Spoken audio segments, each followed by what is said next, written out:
Louisiana Beer Review Special Edition, Molson Canadian Revisited.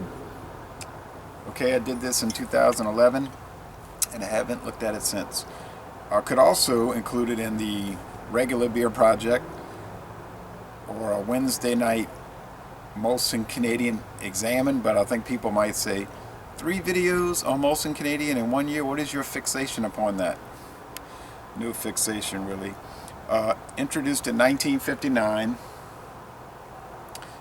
The company has been brewing beer since 1786. All right, Toronto, Canada. But in 1959 they introduced a American style lager beer. If you look at their history, it seemed like they were more into ales, like Molson Export Ale, and yeah, it's an Anheuser-Busch glass, but they don't own Molson yet. It's a good tasting glass though for lagers. And I think their big beer back in those days in the 50s was Molson Golden Ale, if you look at the old advertisements. But they want to, I guess, to compete with the Labatt and Moosehead or whatever. And then of course American beers, they came out with this. They don't give a lot of information on their website, like when it was first imported into the United States or any of those things. They just say to use good barley and nice hops. Nothing real specific. In other words, good ingredients, it tastes good, you should buy it. I bought this, where did I buy this at? Yeah, Rouse's in Terrytown, along Louisiana Highway 23. They have a lot of different stuff over there. Some little specs that you'll see in highly filtered beers with. Now it's overcast, but the sun is trying to peek through, so you'll pick up those specs. You're going to have a lot of bubble streams from the etch bottom. But it was $7.99, I think, or was it $6.99? I have to look at the receipt. And for the 6-pack, and they had Labatt and Moosehead. Labatt, the problem with that is it's a smaller bottle, 11.2 ounces as opposed to 12 ounces, and it's the same price, so I said, I'm not buying that.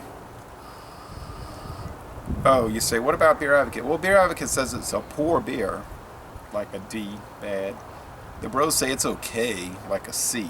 Now on Rate Beer, of course, you would expect 4 out of 100. They're saying, no, it's exceptionally bad. It's one of the worst beers on planet Earth, 4 out of 100. So, smells really good though. Wasn't too much of a head of foam. The lacing's not going to be too profound, as you would expect with these really kind of dry, light-bodied, more or less lagers, 5% alcohol. Strong barley aroma, sweet, syrupy barley aroma, I guess you'd say. Not picking up corn or rice.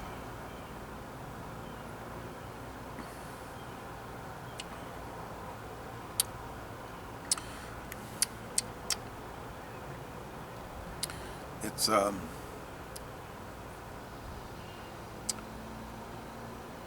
standard beer flavor, little sweet, maybe some adjunct, but you don't pick it up. I don't pick it up really.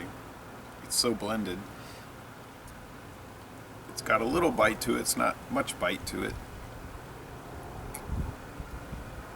It's so round, can't really pick up any bitterness. Could be a little paperiness. Light body, light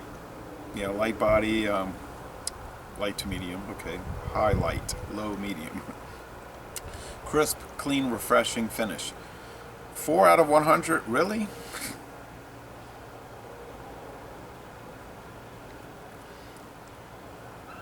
When I did an examination with Maria Devon, the girl next door she's from New York, she had a tall can of it. We don't get cans down here that I've ever seen. We just get the 12-ounce bottles. We don't get the Molson Triple X, which was begun in Canada, and now I notice they're making it in the U.S. Well, in fact, we don't get any Molson beers but this. We don't get Molson Light, Molson Ice, Molson Golden. And a lot of those are now made in the United States, and usually Golden, Colorado. if you go out to Texas and stop at H.E. Butt's grocery stores chain, you'll see lots of different Molson beers, but not here. Just this one, and this one is made in Toronto. This is an import. It's not one of the contract, well, I guess you can't call it a contract brew. Molson and Coors merged, 50-50 merger, good while back. So it's just, but it's Canadian made. All right, nice looking label.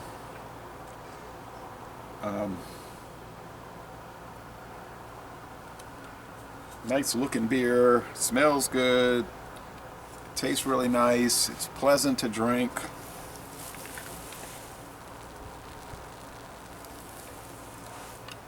I don't get it. I'm glad I reviewed it. I had drank one of the 6-pack already.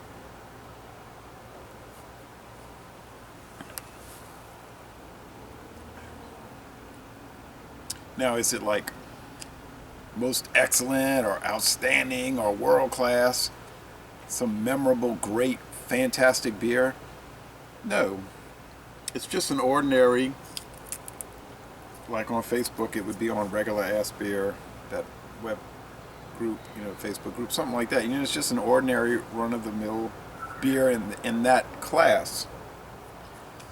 It's not, it's like what I call a drinking beer. It's not a contemplative beer. But if you're into the drinking beers, you just want to have something to drink while watching a game or eating a meal, it's perfect. It's a perfect social beer. I guess in Canada you would see it on draft everywhere.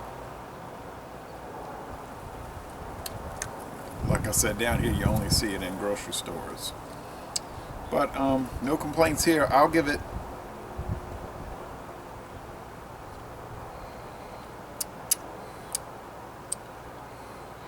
I'm gonna say B+. The little paperiness might be throwing it off, but it actually doesn't really bother me. It's just I'm thinking about what people have told me in the past. That's not a good sign, and they could be right. But it just seems like tastes like what it's always tasted like since I started drinking it in 1996. Off and on. If you haven't bought it or ever tried it, I'd recommend it. Is it gonna be a game changer in your beer drinking experience? No, it is not. But it's really very good, I think. So, Les Bon Temps Relais, a very good beer. And I'm going to end this review, this special edition revisit, by saying y'all come on down to New Orleans.